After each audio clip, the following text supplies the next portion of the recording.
Fayyaa argafuun jaalatamu kabajamoo hordoftoota Oromtiitu bakka fayyaa keessanii naguma jirtu nageenyi keessan badhaadhaa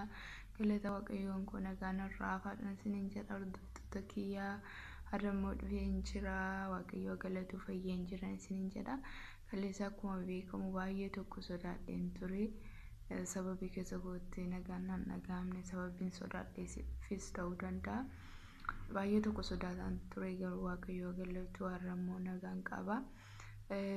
halkan galgalachuudha bishaan dhuge waan tokkotti nyaanne kaleessa ergan saamunaa sana dhuge nan sodaadhe bakka inni mana jibbisiise halkan immoo bishaan dhuge uumachiisuun ergine na keessaa ba'e xiqqoo natti wayyaa'e. Ofna jibbisiisaa ture waan tokko na gochuu dhiisuyyuu ofna keessi kunatti tolu dide ofna jibbisiisaa ture jechuudha. Ergi bishaan dhugee uumachiisuun na keessaa ba'e waan na dhiise halkan rafuun sodaadhe malee lubbuun rabbiin harkeetti garuu jira miti keessi koofsa sodaate turra fidin bileessin jedha hordoftoota kiyya. Har'ammoo wayyaan qabaa nagaa guutuun qabaa fuulli koo bifa qaacadha akkuma argitanu galatoomaan isiniin jedha maaliif masmararraa baddee kaleessa gisee dhaquu masmararratti baatee naan hin jedhe naa hidheetanii har'a wayyaa jira gisee rakkoo namatti himatanii yeroo wayyaa qaban immoo namarraa baduun hin ta'u waan ta'eef nagaa guutuun qabaa har'a natti furee jiran isiniin jedha hordoftoota kiyyaa naaf galatoomaa nama qabaachuun gaariidha. Amma biyya ormaa kanatti yeroo wanta tokko taa'e yookaan immoo keessa namaatti nagaan dhaga'amu didee yookaan wanti tokko nama mudate nama itti himatanu yeroo dhabanii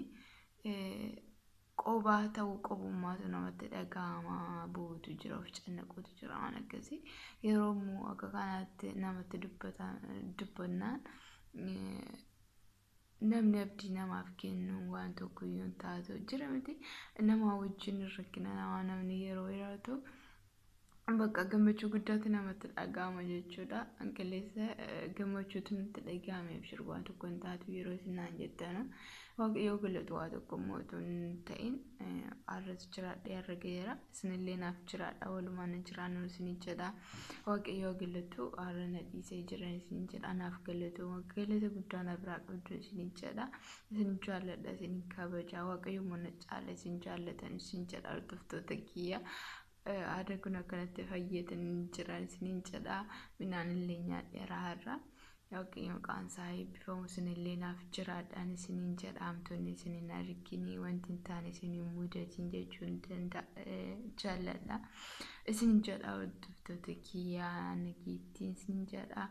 iddoo jirtanitti nagaa waaqayyo isiniif haa baay'atu isiniin jedha isin jaalladha isiniin kabajan isiniin jedha hordoftoota kiyyaa. Waan cinaa dhaabattaniif waan abshirnaan jettaniif galatoomaa isin jedha waan jaallattanii feetanii na hordoftanuufis baay'een si galateeffadha